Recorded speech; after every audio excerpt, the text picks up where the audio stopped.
ഫെബ്രുവരി 24 മാർക്കോസ് 9:14 മുതൽ 29 വരെ വാക്യങ്ങൾ.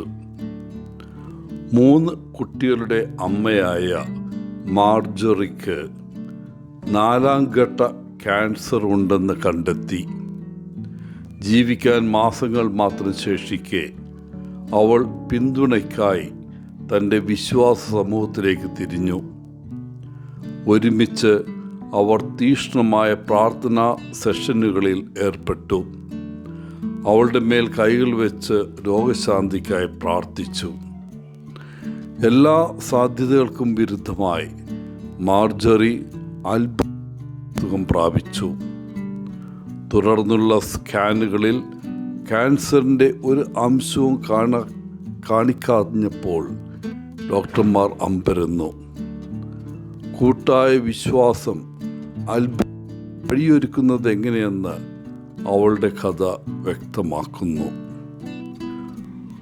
ഇന്നത്തെ സുവിശേഷ വായനയിൽ ഊമനായ തൻ്റെ മകനെ ഒരു മനുഷ്യൻ യേശുവിൻ്റെ അടുക്കൽ കൊണ്ടുവരുന്നതായി കാണാം. ആ മനുഷ്യൻ യേശുവിൻ്റെ ശിഷ്യന്മാരോട് അവനെ ബാധിച്ചിരുന്ന ദുഷ്ടാത്മാവിനെ പുറത്താക്കാൻ ആവശ്യപ്പെട്ടിരുന്നു. പക്ഷെ അവർക്ക് അത് ചെയ്യാൻ കഴിഞ്ഞില്ല. ഇത് കേട്ടപ്പോൾ യേശു പറഞ്ഞു, അവിശ്വാസികളായ തലമുറയെ എത്ര കാലം ഞാൻ നിങ്ങളോട് കൂടെ ഉണ്ടായിരിക്കും. തൻ്റെ മകനെക്കുറിച്ച് ആ പിതാവിനോട് ചില ചോദ്യങ്ങൾ യേശു ചോദിച്ചപ്പോൾ അയാൾ യേശുവിനോട് പറഞ്ഞത്, നിനക്ക് എന്തെങ്കിലും ചെയ്യാൻ കഴിയുമെങ്കിൽ ദയവായി ഞങ്ങളോട് കരുണ കാണിക്കുക, അവനെ സഹായിക്കുക. യേശു നിശബ്ദമായ പിതാവിനോട് പറഞ്ഞു, നിനക്ക് കഴിയുമെങ്കിൽ. വിശ്വാസമുള്ളവർക്ക് എല്ലാം സാധ്യമാണ്. ഉടനെ ആ പറഞ്ഞു, ഞാൻ വിശ്വസിക്കുന്നു, എൻ്റെ അവിശ്വാസത്തെ സഹായിക്കണമേ. ജനക്കൂട്ടത്തെ അത്ഭുതപ്പെടുത്തിക്കൊണ്ട് യേശു അശുദ്ധാത്മാവിനെ ആ ബാലിൽ നിന്ന് പുറത്താക്കി. ആ കുട്ടിയെ അവൻ്റെ പിതാവിൻ്റെ അടുക്കലേക്ക് വിട്ടു. ഇന്ന് നിങ്ങൾ ആഗ്രഹിക്കുന്ന രോഗശാന്തി എന്താണ്? നിങ്ങൾക്ക് വേണ്ടിയോ നിങ്ങൾ സ്നേഹിക്കുന്ന ഒരാൾക്ക് വേണ്ടിയോ ആകാം, അല്ലെങ്കിൽ നമ്മുടെ തകർന്നതും വേദനാജനവുമായ ലോകത്തിനു വേണ്ടിയോ ആകാം. യേശു നിങ്ങളുടെ പ്രാർത്ഥനയ്ക്ക് ഉത്തരം നൽകുമെന്ന് നിങ്ങൾക്കുറപ്പുണ്ടെങ്കിൽ അവനോട് നിലവിളിച്ചപേക്ഷിക്കുക. ഞാൻ വിശ്വസിക്കുന്നു, എൻ്റെ അവിശ്വാസത്തെ സഹായിക്കണമേ. ദിവസം മുഴുവനും അല്ലെങ്കിൽ ഈ ആഴ്ചയിലുടനീളം ഈ വാചകം ആവർത്തിക്കുന്നത് സഹായകരമാകും. രോഗശാന്തി പ്രത്യക്ഷത്തിൽ കാണുന്നില്ലെങ്കിലും യേശു നിങ്ങളെയും നിങ്ങളുടെ പ്രിയപ്പെട്ടവരെയും നമ്മുടെ ലോകത്തെയും സുഖപ്പെടുത്തുന്നു എന്ന് വിശ്വസിക്കാം. രോഗശാന്തി ഒരു അത്ഭുതകരമായ രോഗശാന്തിയിൽ നിന്ന് വളരെ വ്യത്യസ്തമാണ്. രോഗശാന്തിക്ക് സമയമെടുക്കും. ക്ഷമയോടെ കാത്തിരിക്കണം, വിശ്വസിക്കണം.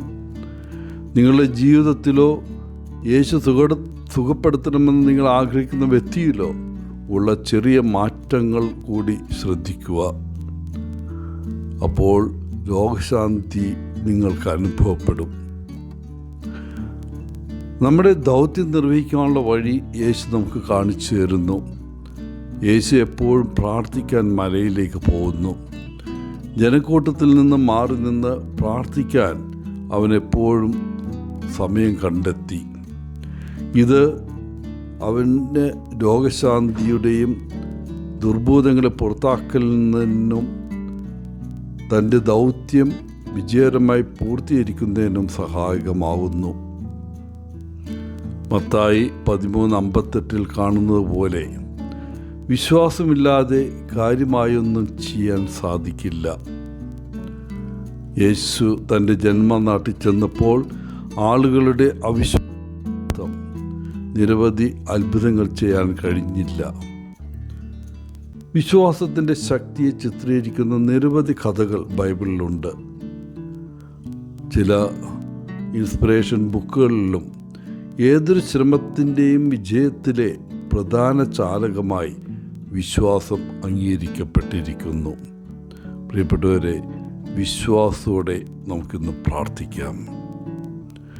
എല്ലാവർക്കും നല്ലൊരു ദിനം ആശംസിച്ചുകൊണ്ട് ഒത്തിരി സ്നേഹത്തോടെ പോളച്ചൻ CSSR ഫ്രം കേരള.